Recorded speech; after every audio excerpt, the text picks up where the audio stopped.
about technology and analytics, moving from 0 to 1, learning to build delightful digital experiences. So we're going to first welcome onto our screens moderator, somebody who brings with him over 30 years of experience in global technology and operations, with the last 17 years in banking and financial services industry, EVP and Group CTO, Mahindra Group.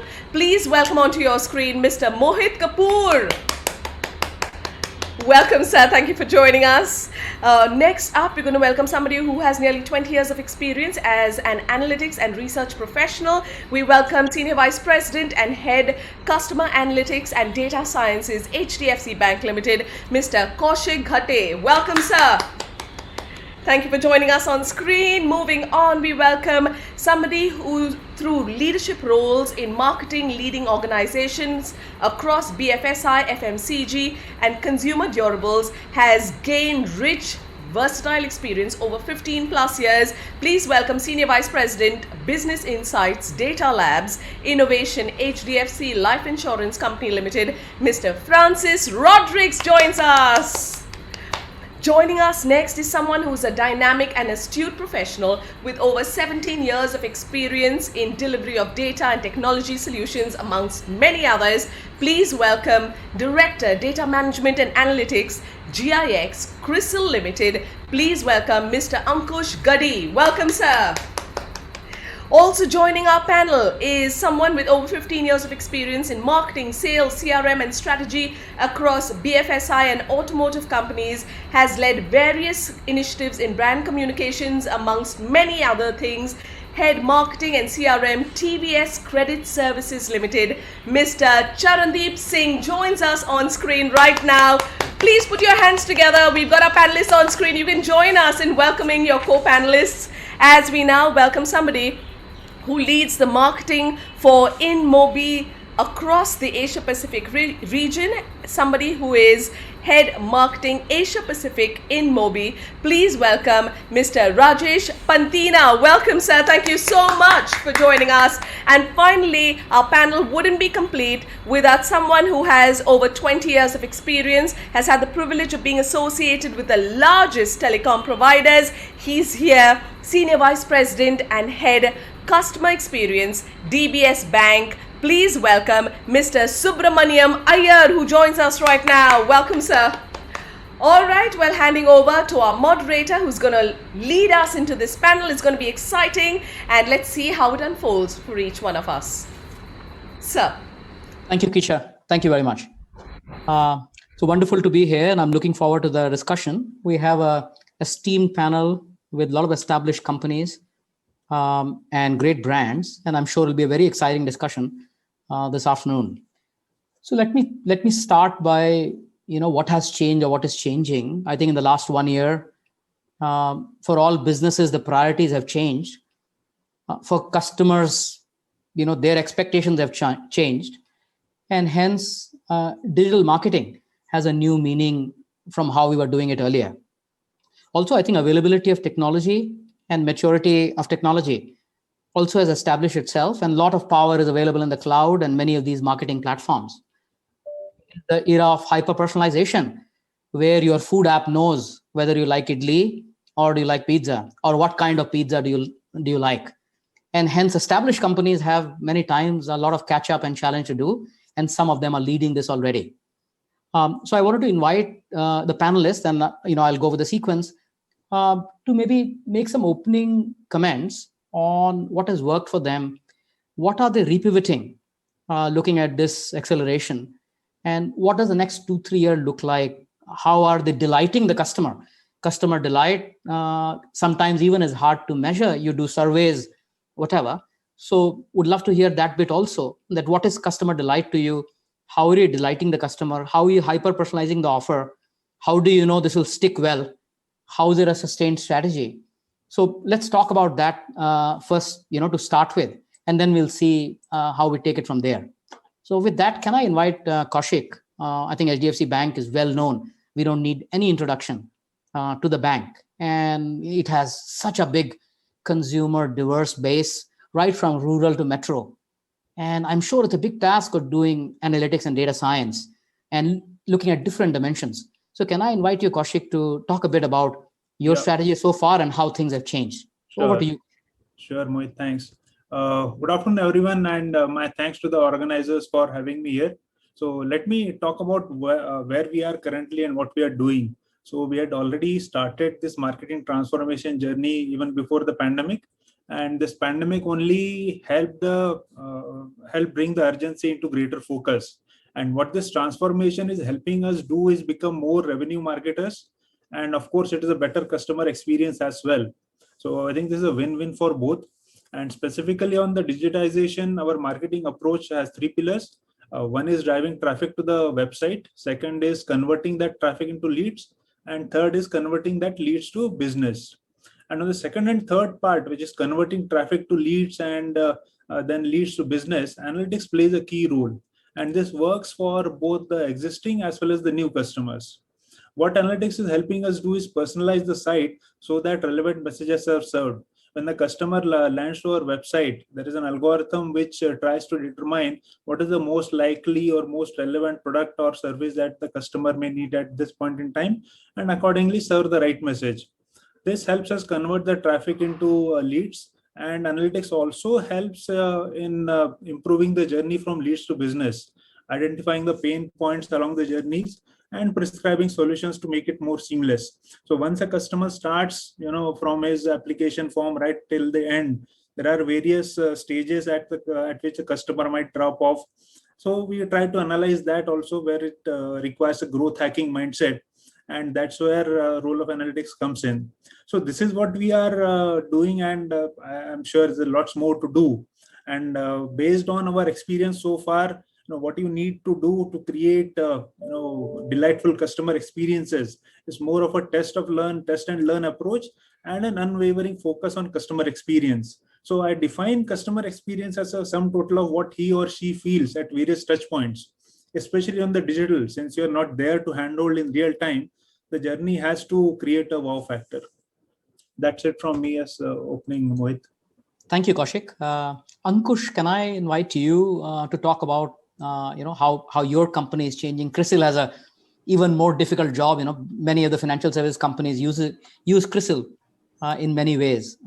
So can you tell us more about it? How do you learn about the customers better and their worthiness and many other things which you guys do? Sure, Mohit. Thank you everyone for having me here. Very delighted to be a part of this esteemed panel. So just a quick background, while I have 17 years of experience, as mentioned, in the field of data analytics and business management and strategy, I think last year has been very different for all of us. There is no two way about it. And this has been unprecedented in many ways. What it did well was, for many organizations, was to accelerate on its agenda of digitization and automation. And this is one theme that you will, I'm sure, hear with all my co-panelists as well. Using data analytics has always been our radar. That is, there has been a steady growth in whatever we do in digital analytics, but last year it just exploded and made the need for data even more stronger. Data-based decisions using analytics and other models have been very useful by using things like big data. The new technologies like AI and ML has played a very critical role in all of these areas. I'll throw some data around these things. A recent study by Gartner, I'm sure each one of you have read, 91% of the organizations are engaged in some form of digital initiatives. That's a big number, and this is coming on base of thousands of companies that they have interviewed. But the startling number is only 40% have moved significantly or the way they wanted to move. And there are challenges around it, which, if time permits, we will speak about it as well. From our perspective, when we use other marketing tools or we use other significant predictive analytics, the three things, at least that what I personally look at it is it giving me speed, is it giving me scale, or is it giving me convenience? I think it's very important that all three have to have a tick box around it, a tick mark around it, to make sure that any of these models or techniques are doing that.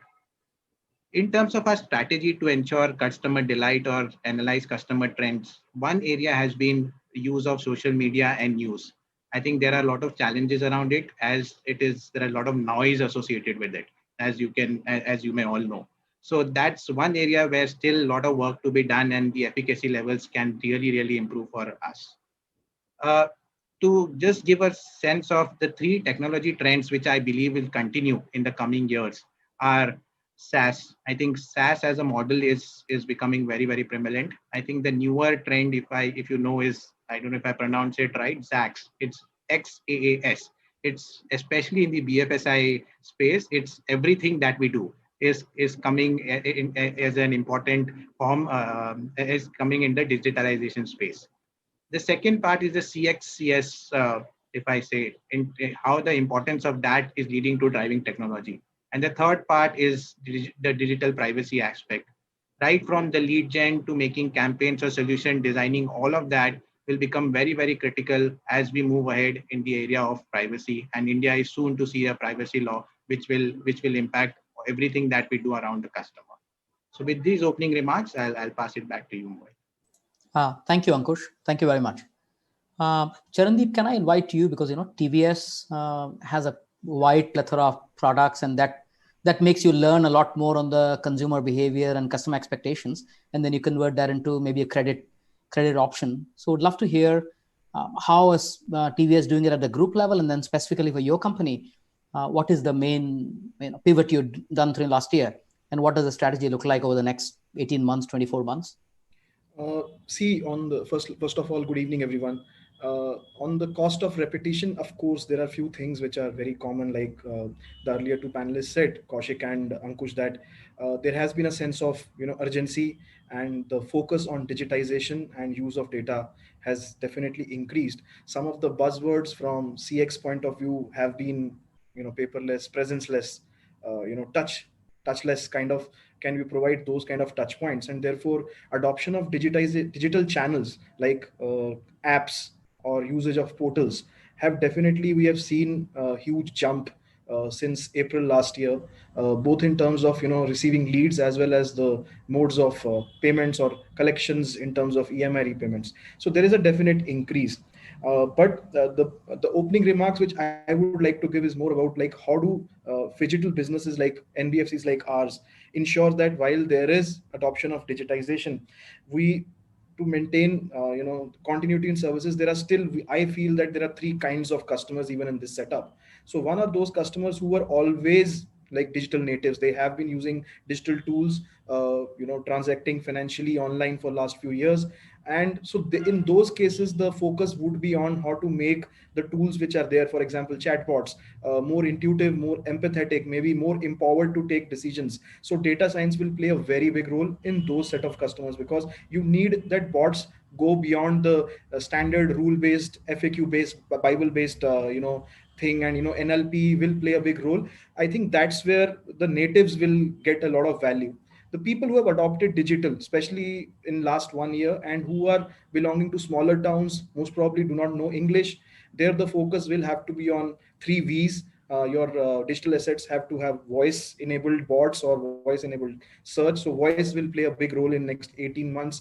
How you make your apps less text, more visual, that trend was already being seen, but I think it has become even more important that your apps and your websites, the new websites should be more visual, and definitely vernacular, the regional languages. So we added around 4 regional languages based upon our customer penetration last 1 year, and we will be adding more languages going forward. And then there is those set of customers, especially in rural India, which we cater to, who will still prefer to go physical. So there the focus has to be that how do you make a visible communication around sense of security, safety, and do customer education programs to help them adopt more digital assets and do self-service rather than visiting branches. So I think that would be the strategy from the marketing and CRM point of view, that you try to identify customers based upon their usage and their learning curve, and then decide that what your CX and touch points would do. So that's where I would like to start off with. Thanks. Very interesting. I think you bring a good point to the table around the CRM angle also, that it's not just marketing through the marketing, sales, and servicing. Having the connected customer journey is what the main play here is. So thanks for that. Hey, can I invite Francis? Life insurance is a subject matter, of the family getting involved and, having an emotional tuck to it many times. You had innovation in the data labs at HDFC Life. So wanted to see how is that strategy being dealt out, and what has changed? Because, our view of life and uncertainty of life in the last 1 year is at a ever time high. And the awareness of this around what good health is, and, so do you want to talk about how things have changed maybe in the last 1 year, and strategically, where will you go with it? So I think, what I think has happened in the last 1 year is basically an acceleration of an existing trend. There was anyways a trend of, the blurring of the offline and the online space, right? A number of searches for life insurance now have started. Around 60 to 70% on the online side have started through mobile web. That's because of the increasing penetration of the mobile phone and things like that. And to kind of keep up with those changes and the blurring of the trend, you need to have more and more sort of hybrid journeys in place, right? Life insurance is always seen as a kind of a product which required a lot of consultative selling, which required, a face-to-face meeting where a customer sits in front of an advisor or, a company representative, and he kind of guides them through and, maybe works out a cash flow statement on a piece of paper, and kind of that's the only way to sell. But I think that has been challenged, and it's really changing very, very rapidly. So you have a lot of customers initiating journeys on their own, and it's also up to the organizations to ensure that it becomes as seamless for them, as easy for them. Life insurance again is a product which has a lot of it's very data intensive.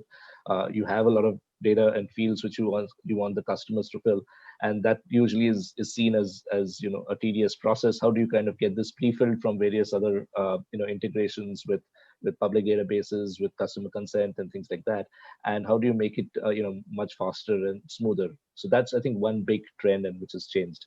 The other is basically the use of analytics, not just at the customer propensity or the product recommendation part of it, but across the entire value chain of the of customer, across the entire life cycle of the policy. Right from thinking about how do you onboard the customers, which are the customers whom you can give pre-approved offers to, who are perhaps better lives, which you can ensure that you can write down with less risk. What are the who are the customers who are likely to pay the 13th month premium, and therefore persistency, and how do you build some of those collections into various models? How do you ensure customers who are with you and who have come for payouts, whether they're surrenders, whether they're maturity payouts, they get paid off at the same time, mitigating the risk of incorrect payouts as well as making it convenient. So an example of this is, for example, annuitants, right? I mean, these are people who come and get pension payments, and they are generally older, elderly people. In a COVID-like scenario, getting them to leave their house, coming to the branch to do the fact that, okay, I'm alive, and do a liveliness check, definitely doesn't work. So one of the things to do is, how to kind of let them switch on their phone, do a liveliness check on the phone. You have, face verification as well as, liveliness indicators, which allow them to happen. So I think it's across. The second thing I would like to say is, the first piece was, the blurring on the online and offline. The second thing I think is basically the use of analytics and data across the entire customer life cycle. I think these are the two things which has, really pivoted and really changed in the last, I would say, 12 months primarily, and definitely accelerated in that direction. Thank you, Francis. Yeah, thank you. Hey, can I invite Rajesh to talk about this topic? I mean, you are a startup fintech, and hence, everybody's expectation, assumption is that you are doing it a lot faster, and lot more knowledge about the customer. So what is the InMobi strategy on being closer to the customer, and what is the marketing strategy around it? Thanks a lot, Mohit, and great to be on this panel. Now, I think the rest of the panelists have actually called out everything specific to the finance vertical, and InMobi as a marketing and advertising platform, technology platform, is actually playing across the board, right, with a bunch of players. And from that viewpoint, what I'd like to actually share is, as we were thinking about the revamped marketing strategy of a bunch of our partners, be it across CPG, be it across finance, so on and so forth, what we actually realized was that the talk about digitalization, personalization, etc., was definitely a lot of buzzwords before the pandemic. But during the pandemic, like, the urgency set in, but what people actually prepared. So what we actually ended up doing was take stock of it by actually surveying close to 63 marketing and media leaders in India and Southeast Asia. And that check was supposed to be about the digital marketing maturity of these brands, right? And digital marketing maturity, as described by BCG, is basically talking about how brands can actually build multi-moment experiences across the customer lifecycle journey, therefore driving relevance at each point in time. Now, not surprisingly, we actually found out that only 12% of those brands were actually digitally marketing mature, and it's definitely not surprising with just e-commerce, finance, and CPG being the early leaders in all of this, because they have the investments being done, they are aware of what the technologies are. Now, keeping this in mind, you move to the consumer angle of it all, right? Now, if you see how consumers are today, everybody is living in the app economy.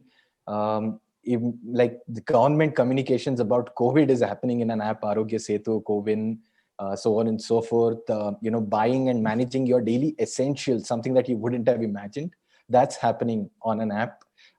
Your shopping is basically happening on an app, and everything is available in a tap right at your doorstep, right? Now, this actually has gotten accelerated. This is where, like I was mentioning, the daily essentials also becoming a part of this was unseen.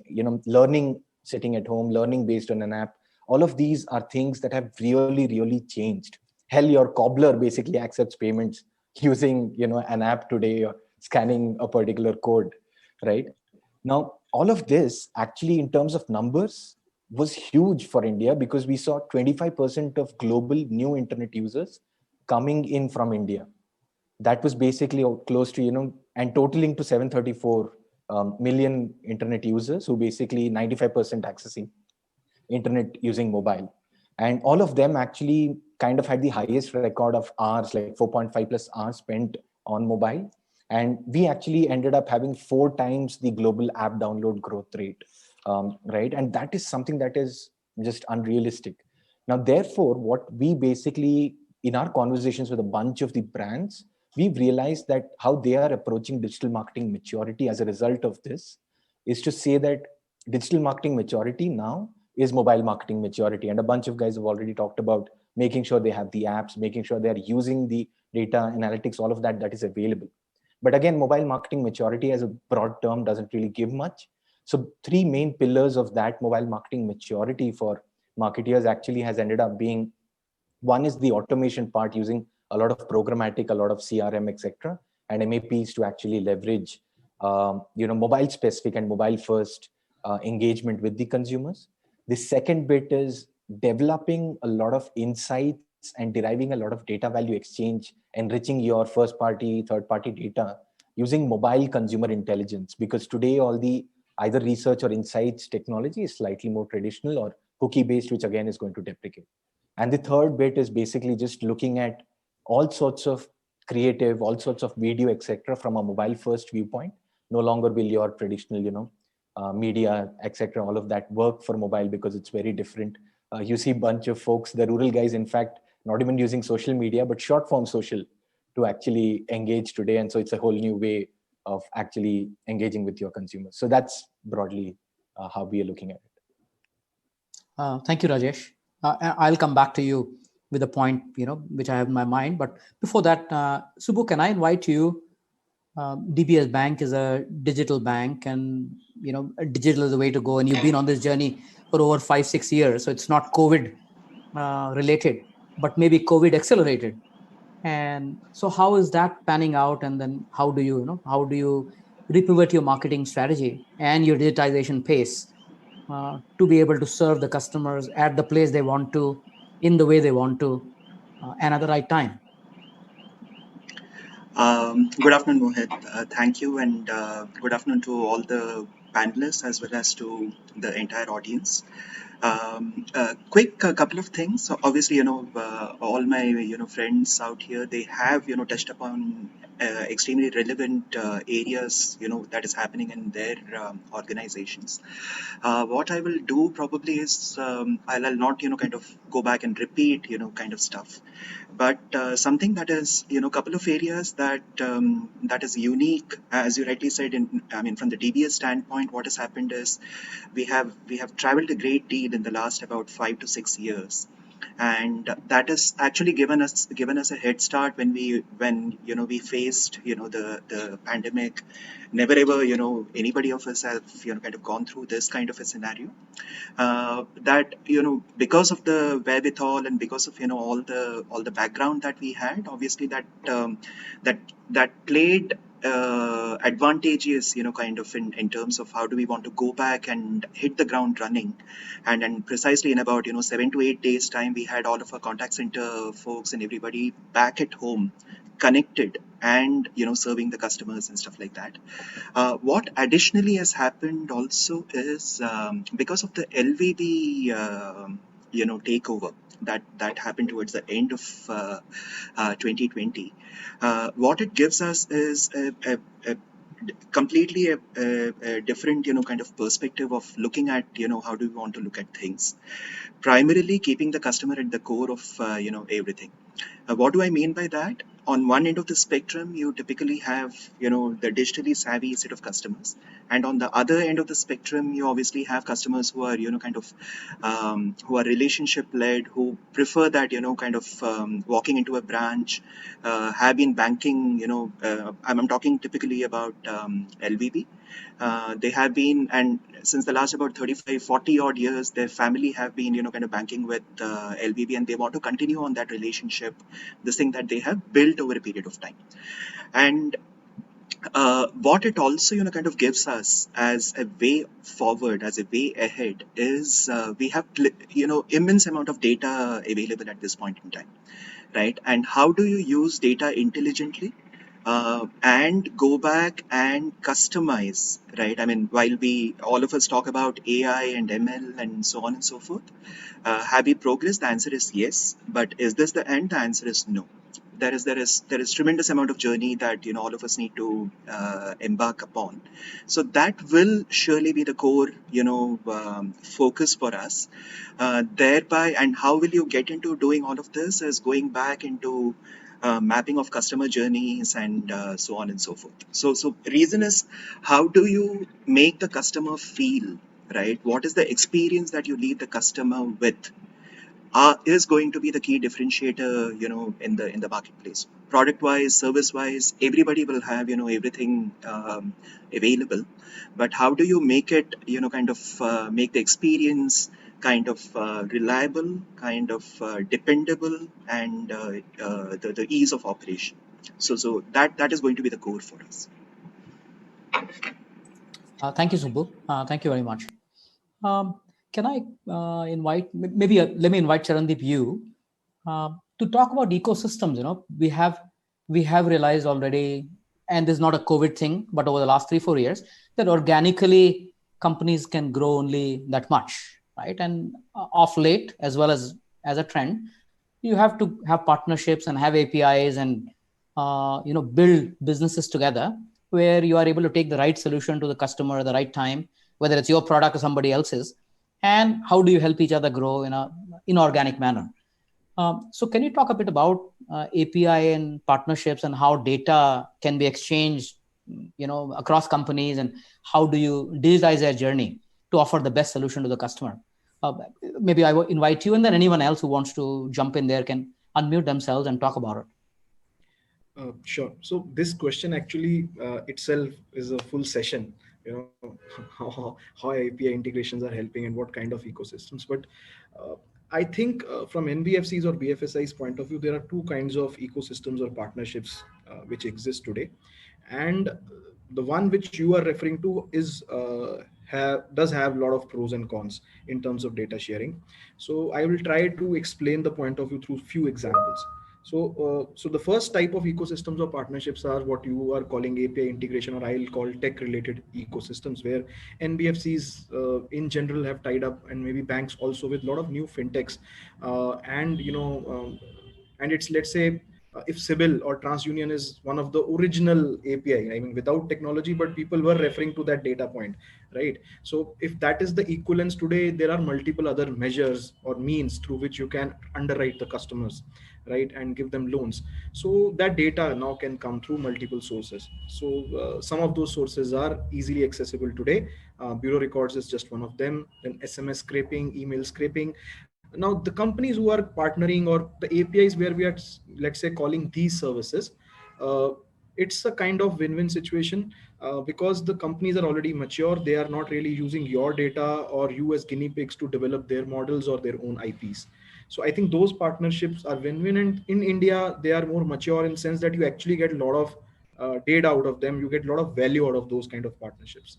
Similarly, an example in underwriting itself, there are fintechs in which we have done some pilots in terms of understanding social scores based upon social media behavior. Now, in those cases, the company's own data model maturity is not that great, right? Especially in Indian data sets with Indian data profiles, and the results have not been really exciting.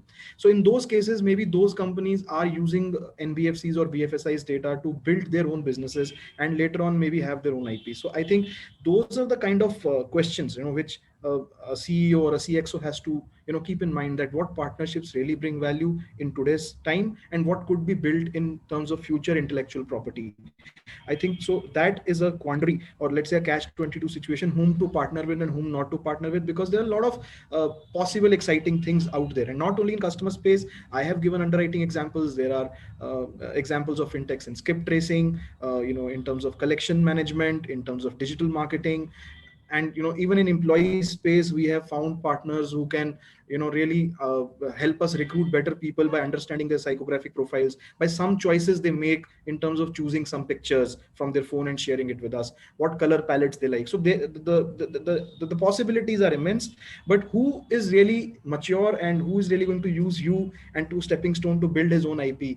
Those are the questions, or which will need to be answered. So this is my viewpoint on the tech based or API based ecosystem. The second, ecosystems which are more conventional, ecosystems which are situated around giving your customer more value than just your product. So for example, let's say a BFSI which is in commercial vehicle loans traditionally would offer a commercial vehicle loan based upon the valuation of that used commercial vehicle or the new commercial vehicle, and then let it be. Then customer will fend for himself money for, let's say, tires or fuel. So there are now partnerships which technology has enabled, where you can actually understand the data of the usage of those vehicles and give customer a much more holistic solution with insurance packed in, let's say even toll funding, because FASTag data is now getting integrated, fuel funding, tire funding. So these kind of partnerships are really interesting, because one, you are able to get value to the customer immediately, and secondly, this is like win-win situation for all the people who partner in this ecosystem. So they are also a very interesting type of ecosystem. So that's what I would like to say at this point of time. Thank you very much. Francis, can I invite you to take up some questions as well, for the panel? I think you're on mute, Francis. Sure. Thanks, Mohit, and I'll do the same. So I think the next question I could think of, and I've heard, all the panelists, and there's this whole buzz about social media data being used increasingly for better marketing, better customer targeting, and everything else. At the same time, we also see that there is this whole conversation around data privacy and customers being worried about what part of their social media is being tracked and so on and so forth. So can I request perhaps Rajesh to kind of shed more light in terms of how are companies managing this conundrum? Yeah, sure, Francis. So I'll kind of put it in the space of paid media marketing or paid marketing, where there are several data partnerships that are basically being used to drive more relevant, if not personalized advertising, and therefore driving more ROI. Now, coincidentally, in the survey that we had done last year, we also found that, and a bunch of guys have also mentioned that it's about driving more ROI, being more performance oriented, given the nature of the pandemic. So that's where what we have at least seen is that personalization has a direct impact on the ROI. Because the more personalized or more relevant your message is, the higher chances of actually garnering that particular customer, making sure that they are going through the cycle in a seamless manner, and then they are also sticking around with you, so the LTV is higher. So ultimately, the personalization has a direct impact in that manner. But then personalization definitely requires a good amount of first party, second party, and third party data to come together. And that, however, cannot come at the cost of privacy. So there is a fine line between driving personalization and breaching someone's privacy. And I think I'm sure everybody would agree that every brand and every technology provider at the end of the day is thinking about being consumer privacy first. And that's the way to approach things right now. But interestingly, what is actually seen is that there was an Accenture study, I think a couple of years ago, a year and a half ago, where they actually asked consumers across 16 odd countries about their attitudes towards data sharing. And what was found was that about 87% of the respondents said that they'd want brands to drive more personalized engagement for sure. And 73% of them then ended up saying that they'd be ready to share data if brands are actually transparent about it and how they're handling it, and they are actually seeing value in it. So I think today the idea of arriving at that personalization is all about brands being able to establish the data value exchange, where they are saying that I will basically want your data, and especially industry like finance, you guys do have it, but again, it's a lot of data that needs to go at a single point in time. So when we give them the trust that there is going to be, this data is going to be used in the right manner and for specific personalization, specific relevancy for you, I think customers are more than ready to actually share that. Right. Thanks, Rajesh. I think another theme that most of us touched upon during the introduction and the introductory remarks was owning the customer journey right from lead servicing all the way up to to customer servicing, right from lead generation to customer servicing.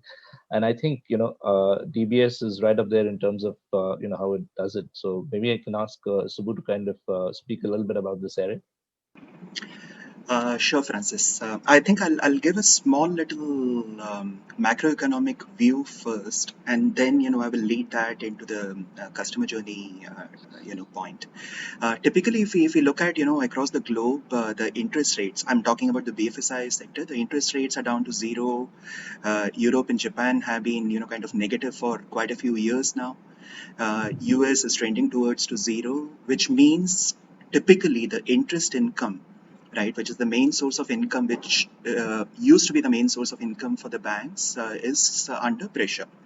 What does this mean? This means that banks will need to look at various other sources of income which are non-interest based, and that is where you will typically move into forming ecosystem and partnerships and so on and so forth.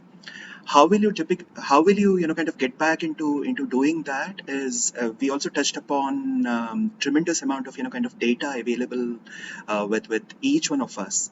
How do you intelligently kind of make use of those is right through the customer life cycle, right from acquisition to managing the customer accounts to ensuring that you're able to service the customer, depending upon whatever mode the customer wants.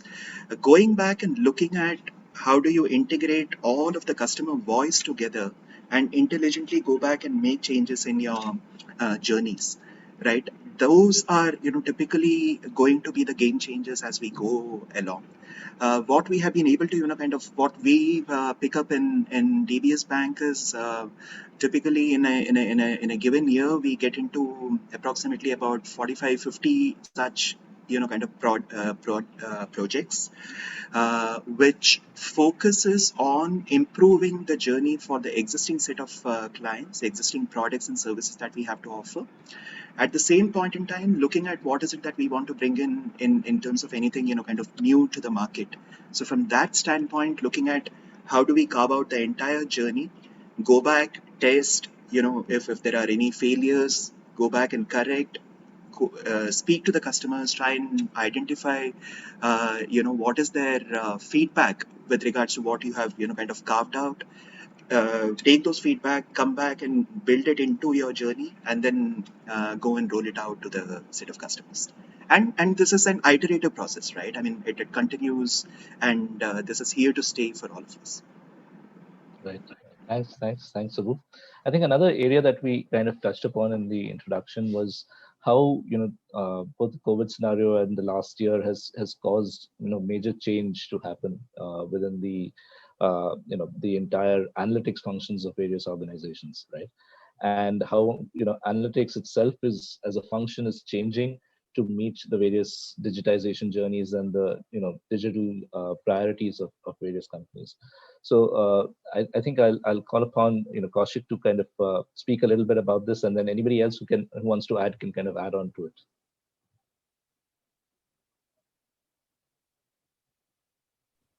Sorry, I was on mute. Am I audible now? Yes, Kaushik. Okay. Yeah, so what we are seeing is the lines between digital and analytics are blurring.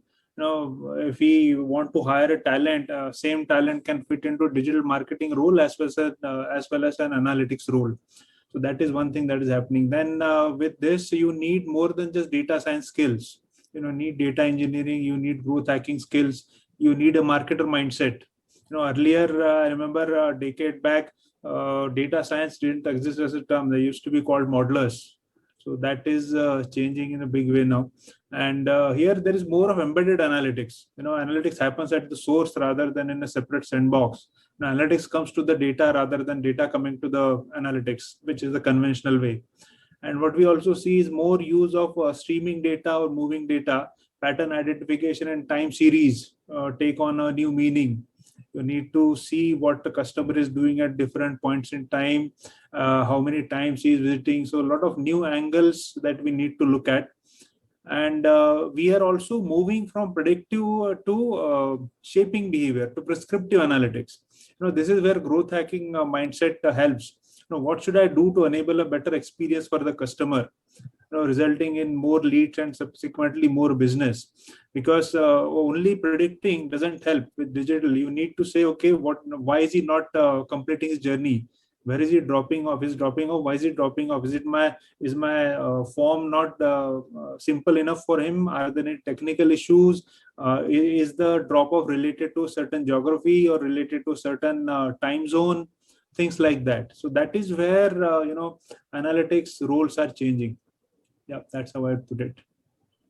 Right. I think that's quite interesting to see the line again blurring between different department functions to kind of come together to form a common sort of goal towards digital. Right. Can I add one yeah, comment? Sure, Sure, yes. So I think just to take what Kaushik was mentioning, so for us also, I think what we have seen is in terms of providing insights to customers, we are using some kind of statistical models and predictive behavior. I think that is becoming very, very value add, and the efficacy and the results have been really encouraging, which is what the customers are looking for. But also on the other side, one trend that we are seeing is the use of alternate data, what we call it in our terms alternate data, which is data that can substantiate or can add more triggers or value adds in terms of what you have already shown. So what customers are looking at is actually more data points which can help substantiate the claim that you're making for a company or for a particular trend or a customer journey that is happening. So the use of other alternate data is becoming more and more mainstream, then alternate is something that at least what we are experiencing in CRISIL. And the other thing we have seen is, you see the results of your activity immediately. With digital, you analyze or you get insights today, make changes in your journey tomorrow, and you get the results day after tomorrow. Unlike the conventional way of working where you build a model in 3 weeks, you implement it over a period of 1 month, and 2 months later you see the results. So digital has changed that also. It's much more nimble. Right. So it's like the T20 days. Yeah. Yeah. I think Charanji, we also spoke about in the ecosystems conversation, you spoke about, alternate data and data coming from different places, and therefore, kind of enriching the entire customer information that organizations have. Would you like to elaborate a little bit more on those areas? See, data availability, I mean, I'll just now try to integrate some of the viewpoints which Rajesh gave and then Kaushik and Ankush talk about. Data availability per se is not an issue. I mean, there is a lot of data available. In fact, while the lines have blurred, as Kaushik said, I feel, at least from my experience in the BFSI, that analytics on a scale of 1 to 10, the capability which exists in the industry is far ahead than the capability of having necessary production infrastructure to run those models. So there is at least a 1 year they are running, the production infrastructure teams are running at least the analytics, right? And even behind them is the use cases, right? Like whenever you talk to anybody from BFSI, the most commonly used use cases in analytics would be around collections or credit underwriting, at max digital marketing. Because these are more scalable, there is more defined ROI through these use cases. So I feel that while fintechs and BFSI are really ahead of in innovation terms in analytics and data sciences, but then the scope so far has not exploded the way it should be, because when we go and look at the fintech solutions or analytical solutions abroad, we are seeing insurance companies and even loan companies, especially in personal loan space, using a lot of surrogate data which do not exist in a structured form today. So I think that's a journey we need to definitely take. Analytics have definitely the ability, the teams are stronger. With almost all of us sitting here, I am sure we all have very good analytics team, but the data availability, the enrichment, that's a longer journey. It takes time, and it actually takes more effort and resources as well. So I think that is one point which I just wanted to talk about, that the analytics is far more ahead than the rest of the pieces which need to come together to really get it working. And second point is regarding privacy. I think Rajesh really summarized it well. There is a thin line.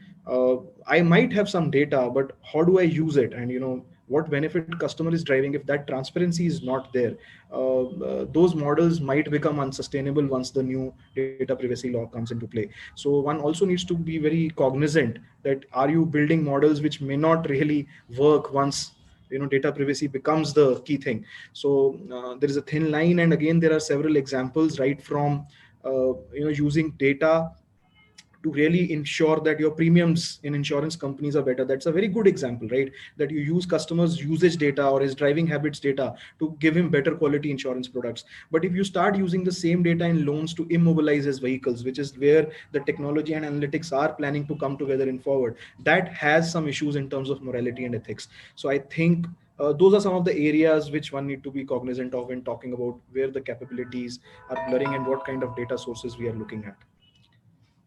Right, right. Thanks, Chandeep, for those comments. I think I just have a view on the clock, and I think we are, around 14, 15 minutes left. So what I would suggest is basically I'd go around the table with a few closing remarks and, from a crystal ball in terms of what do you see ahead, and then maybe we open up to the last, few minutes for any audience questions, right? So maybe let me start with Rajesh, with you for your closing remarks. Yeah, I think, like I was mentioning, we're seeing this whole movement towards the idea of mobile marketing maturity, just making sure that people are driving as much automation, driving as much near real time, intelligence, insights for faster decision making, and then also investing in the right kind of, creative engagement that matters to consumers today, and not sticking to more traditional pieces. And yeah, like just making sure that you are definitely looking at personalization as something that is basically going to drive ROI, but not breaching that privacy. Yeah, that's something that is important. Right. Over to you, Subbu, in terms of your closing remarks. Yeah, my quick this thing takeaways would be on two aspects. One is yes, we have abundance of everything now, but how do we keep it simple, keeping the customer at the center of everything, and building kind of everything around that. That is going to be one. And second is, what does the customer really want, right? Rather than a product or a service, what are the customer's jobs to be done? And how do I partner with the customer to ensure that, I'm able to fulfill that for the customer? I think once we keep this as core, all the insights, all the data, everything that we have, that will take shape automatically. Right, very well said. Ankush, your views? Sure, Francis. So I think, as I mentioned, I think in the beginning, I think I believe that the whole journey or the whole acceleration that has happened because of 2020, I think I see that momentum continuing in the future. There is no two ways about it. I think, especially in the segments that, or the industry that we represent, I think all of us will agree that we will continue our path, the momentum that we have seen last year. What it will result is obviously simplifying, as Subbu mentioned correctly. I think that is very, very critical, but also the whole customer experience and from the user interface or anything that we provide. I think that is something that will be the center of whatever we do. So eventually, I think all our efforts should be directed in those directions. And I'm very confident with the new technology that we are using, all of us, the kind of data massaging that goes into our analytics and the tools that we use. I think the results are going to be very, very good. And in the end, it's the customer who's going to benefit. Right. So I see a common theme emerging here in terms of digital acceleration along with customer centricity. Kaushik, over to you for your closing remarks. Yeah, I will keep it brief. I will echo what Ankush and Subbu mentioned. It's very important to keep in mind what the customer experience is going to be when you are playing with the digital tools and setting up new platforms. What the customer sees, what the customer feels, what he experiences is what is going to determine how successful it will be. So while you may have tools, but and there are hazard things you can do, but it's important to keep track of what the customer is going to feel. Is he going to like it or not? That should be the yardstick to measure the success of your initiatives. Right. So as you move more and more digital, you also tend to try to move closer and closer to what the customer really wants and needs. Yes, absolutely. Over to you, Chandeep, for your closing remarks. Yeah, so I think most of the things have been covered, but the two takeaways for me personally today, apart from the fact that I mentioned right at the start that we should start looking at customers from the point of view of their learning curves, the guys who are natives, who have adopted last year, or who are still preferring physical presence. So we have to have different customer journeys for them, but at the same time, we should be also wary of the fact that CX tech is itself not CX, right? So tech is available, but one should not lose sight of the process transformations and process optimization. And many times customer may not even like hyper personalization or things like that. There are many people like me who don't like choices, right? If you want to buy a shirt, you go to a shop, buy that colored shirt and come home. You don't like choices. So hyper personalization does not necessarily mean that you have to reach the 100 scale. Second important takeaway for me today is that when I'm talking to people across industry, I'm realizing that generally as a marketeer, you will tend to benchmark yourself with like companies, right? But the customer has now in last 1 year become used to experiences across board, right? He's using a food app, he's using a restaurant app, so he doesn't think while using your app that it's a BFSI company, so let me lower my expectations, right? So he is used to something like Uber, or he's used to chatbots which are not rules based, right? So how do you start benchmarking your standards and expectations of the customers according to what he's experiencing all around and not just BFSI is a key takeaway. Thanks. Thank you. We still have a couple of minutes. Anything from any questions from the audience that that has come to the admin that we could take? We don't have any questions as of right now, Mr. Rodriguez. So Okay. if you, we could Sure, move to close. All Thank right. So I think I would like to kind of just quickly, just kind of very brief summary of the entire conversation. I think we spoke a lot of different things. We spoke about how digital is accelerating. It's causing different departments to change. It's causing online and offline to blur. How more and more data is being used across social media, across ecosystems, across different places, and at the same time how as such everybody's trying to move more and more closer. While we accelerate on the digital front, we try to move more and more closer to what the customer really wants, and how do we kind of best serve his needs, not only at the time of onboarding and at the time of generation, but across the entire life cycle that he's with us. So, on that note, I would like to, thank, all the panel members, for this, wonderful and engaging session. Thank you so much for taking your time out and, providing your views. And also, I would like to thank, the Customer Fest team to kind of arrange this, this particular, roundtable and this conversation. Thank you so much. Thank you so much. We want to say a big thank you to you, Francis Rodriguez, for co-moderating and taking the session to the close. Obviously, I want to say thank you to Mr. Mohit Kapoor as well, who led us into this panel discussion, and to all our panelists. Thank you very much for sharing your valuable insights on I think one of the hottest topics right now, right? Where we're all talking about how to build a delightful digital experience, and I think you all kind of gave us a lot of nuggets to take back. So thank you very much. Before we close, I want you all to put on your best smiles and get ready for a small little ritual which we have. When I say customer, I'm going to invite you to say fest, because we're at the Customer Fest show. It's just a little fun thing at the end. So everybody unmute yourself and bring in the energy, bring in your voice. You can bring in, a hand action, thumbs up, or whatever you want. All right. So everybody, are you ready? Thumbs up. Are you ready? Are you ready? Are you ready? Yes. Okay. Everybody who's watching it as well, you join the panel as they come across with their voices and their energy. 3, 2, 1. Customer. Fest. Customer. Fest. All right, thank you all our panelists. You all have been fantastic, in very sporting, and we've come to the end of this panel discussion. Thank you for your time, your patience, and of course for being with us in this time. So as you leave the virtual stage, so to say, thank you very much. We hope